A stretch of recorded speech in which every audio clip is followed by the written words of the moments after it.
Hello and a big welcome to your first Mastering the Basics English Speaking Complete lesson. We're going to be learning core English language skills throughout this module of the course. I commonly see students make errors in pretty basic skills for English speaking. So I want to give you the base skills to make sure that we are building our fluency. Today, we'll be looking at some really important information in regards to English speaking, and that is breaking down our speech into 9 main parts. By doing this, we'll know exactly what each word and what each part in our speaking is and why it's important. And I'll be talking about all these different parts of language all the way throughout the course. So this really is a super important lesson.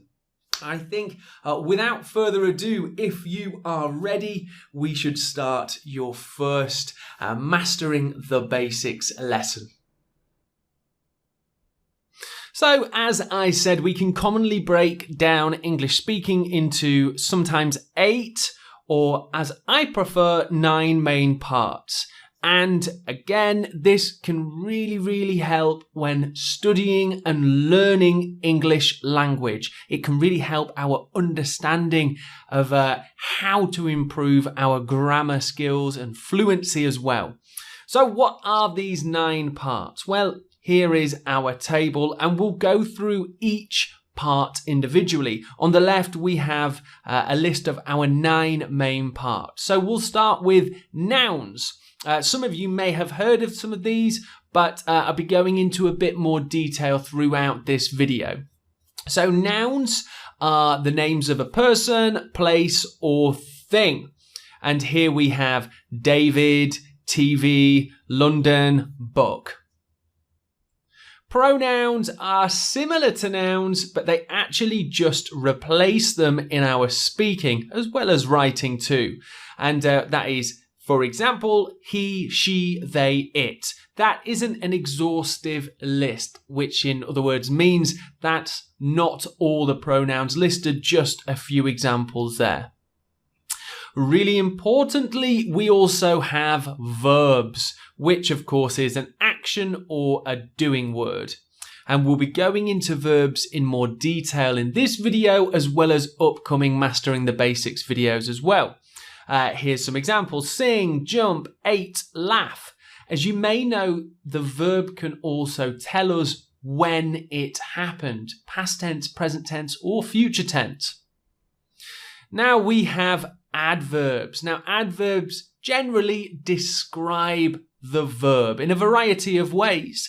Quietly, steadily, slowly.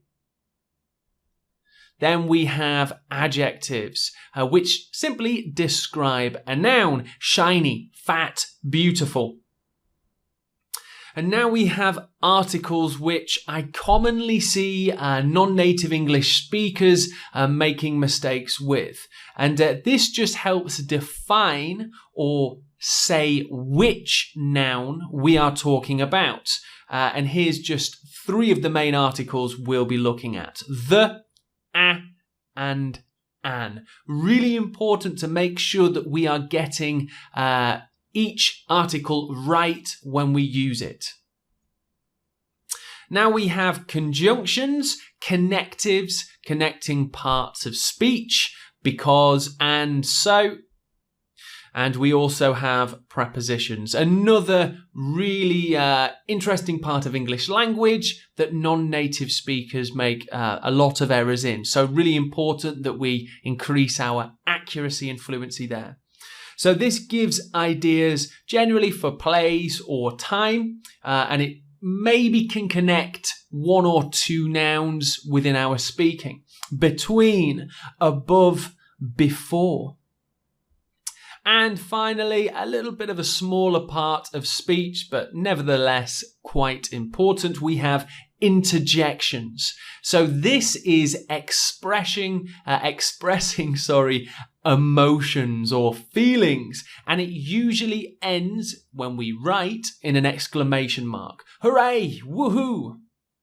Okay, so that is the 9 parts of speech we'll be focusing on throughout this lesson. Again, I'll be coming back to these features of English language throughout the entire course. So it's good that we get an understanding right at the beginning so that we all know exactly the different terminology for parts of English speaking. So let's begin with, in a bit more detail, nouns and pronouns. So they're used generally to give a subject in our speaking, to say a certain thing, a certain person, a place, an object. And they are probably the most common types of word in English. So we can consider nouns as having common and proper nouns. So that's what I just want to look at quickly now. So common nouns are for general, not specific, just talking about as a whole, people, places, or things. I really like to read younger authors. Now, authors in general, I'm not talking about a specific person, just authors in general. Well, bananas are pretty good for you. I don't have a banana in my hand and talking about this one. I mean bananas on the whole, overall, not specifically. You always enjoyed learning new languages. Very true. Languages in general, not one specific one. Okay, let's take a look at proper nouns. So these are used when talking about a specific person, place, or thing. And this is where in writing we must use capital letters. Of course, in speaking we can't indicate the use of capital letters. My dad said New York is a really fun city. Stevie Wonder was an amazing funk musician. The Pacific Ocean is huge. So in all 3 examples, I'm talking about a specific place or person or object, and I need to capitalize in writing. This is useful for our overall understanding of English language. Of course, we'll be focusing mostly on English speaking, but developing fluency in the whole of English language is going to be really useful to you as well. Okay, let's take a look at pronouns. So here's some examples of just a few different pronouns. I, you, us, she, mine, and ours. Okay, so once again, pronouns are used quite simply to replace some types of nouns in our speaking. Here's a few examples. I never thought this year would end. Where do you want to go? Actually, that book is mine, I think. Okay, so that is just a quick run through of nouns and pronouns. Very important when adding different subjects, places, people, things into our speaking. Now let's take a look at verbs and adverbs. Again, super common part of speech, and in terms of communication and speaking, verbs especially are really important. So, as you may know, doing or action words, but depending on the verb form, how we say it, how we write the verb, it can also tell us about the time, past, present, future tense. Has the action happened yet, or will it happen in the future? Here's a few examples. Do, see, laugh, jump, thought, flew, cooked, study. I thought I would never win the lottery. Adverbs quite simply describe verbs. So we use them next to a verb to give the verb a bit more information. Quietly, slowly, funnily, quickly, sleepily. as you can probably see, often ending in ly, Lee. I slowly crept back into bed. So in green, our adverb slowly, and it's linked to this verb crept in red. It gives crept more information. We did this action slowly. Okay, so next up we have adjectives and articles. Adjectives, super useful. We can commonly see adjectives and articles next to each other. Quite simply, adjectives describe a noun. They give more information about the noun. Here's some examples. Thick, tall, red, big, beautiful, quiet. And here we can see a sentence. I must say you are a very tall guy. Guy, of course, is our noun. Tall is our adjective. Okay, articles, really important that we are accurate in our use of articles because a common mistake made by people learning English. Define the noun. They tell us which noun we are talking about. And there are 3 articles that we'll take a look at quickly. A, an, and the. A big pool would be awesome. Not a specific thing. I'm not talking about a pool I know or a pool I can see. I'm talking about a pool, a swimming pool in general. A big pool would be awesome. I would love a big pool. Not specifically any pool, just a big one, whichever it may be. Now, an apple is very delicious. Again, not a specific thing. Now, quite simply, an apple. Sounds strange, an apple.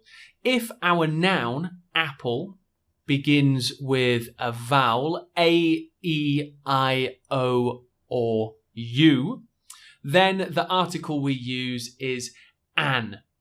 So apple begins with A, so we'll need an apple. This is a really, really common mistake that English speakers, both native and non-native, make. Another one could be egg. It's not a egg, it's an egg. An egg. Okay, lastly, we have the. The noisy dog is really loud. And here we are talking about a specific dog. I can see it maybe, or I know this dog. The noisy dog is really loud. So just important that you are very careful in your use of articles. A, an, and the. Okay, so let's take a look at conjunctions, prepositions, and interjections, the last 3 parts of speech we'll be looking at. But I'd just like to focus on conjunctions first. So conjunctions are used to link ideas or parts of speech together. Now, later in the course, when we start getting to these more advanced skill-based lessons, I'll be talking about how conjunctions link clauses. If you know what clauses are, great. If not, don't worry. We'll talk about it in much more depth later. But for now, conjunctions, also known as connective words, are used to link parts of speech. Here's some examples. Although, because, therefore, and so, and furthermore. They often go in the middle of the sentence. So let's take a look. I don't want lunch because I'm not hungry. So we really have 2 big ideas here. I don't want lunch. Idea 1. Idea 2, I'm not hungry. We can connect them. We can really link the ideas with this conjunction because. I don't want lunch because I'm not hungry. Here's another example. There's a sale in town, so I'll go shopping later. That gives us the result, this conjunction so. Gives us the result of my first idea. There's a sale in town. So, therefore, I'll go shopping later. But it's also fair to say that sometimes conjunctions can go at the start of our sentences, at the start of our speaking. Although it's raining, I'll still go for a run. It's raining, idea 1. I'm still going out for a run, idea 2. And here we have one last example. You work 2 jobs, therefore you're busy. Again, showing result, linking the result of my first idea. Okay, so conjunctions, connectives, super important for sure. And again, we'll be looking at them in a lot more detail throughout the whole course. Okay, so let's take a look at prepositions. Much like articles, non-native speakers do commonly make errors, both in speaking and writing, with use of prepositions. Again, prepositions give information for nouns about place, time, could be order as well, firstly, secondly after that. Let's see some examples. Over, inside, during, before, on top, after. I'm pretty sure the key is inside my back pocket. Here we have 2 prepositions, inside, the key inside, and back pocket. Not just pocket, I say back pocket. So giving lots of information regarding these nouns. And here we're talking about place. How about we meet after dinner? Here we have a preposition of time, after an event. Okay, so let's take a look at interjections. Again, slightly smaller part of speech, not something that we'll be focusing on a lot throughout the course, but it's good that you have an understanding of what it is. We use them a lot within speaking. Okay, so they describe or they tell others about our feelings, whether it's surprise or just generally our emotions, such as ouch, woohoo, you, eek. I think the third one, you, is maybe more linked to surfing culture, so maybe not as important, but I thought I would include it too. Woohoo, I won the lottery. Ouch, what did you kick me for? Now, it's worth saying interjections really aren't so important in written English. They may be used in stories, in fiction stories, but generally they're more important in verbal communication, speech, which, of course, is our focus throughout this course. Okay, so that is a run through of those 9 parts of speech, a really useful introduction to all these different parts of our speaking. Again, we'll be covering them in great detail throughout the course, and we're going to be really pushing and developing your English language fluency. But for now, it's time that we jump into the animated section of the course, where we'll see all these different things we've learnt used in more examples.